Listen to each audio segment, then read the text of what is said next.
Hello, I'm in a 2013 Lexus ES 300H, and today I'm going to show you how you would refill your gas.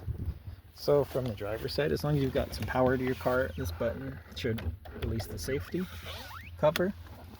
And now that we push that, this should be loose. So we can open this up, make sure nothing's bent or broken, no debris stuck in here. But from here, make sure you use the proper type of gas that will just unscrew. And then from the gas station or with your gas can, you can just fill as normal. With this particular model, like I said, just make sure you're using the right recommended gas. Screw this back on when you're done. And most likely you'd probably use like an 87 grade, something like that. But close this again when you're done, and once this is closed, that safety is going to be engaged again, so you'll have to go back inside to push this to release it again.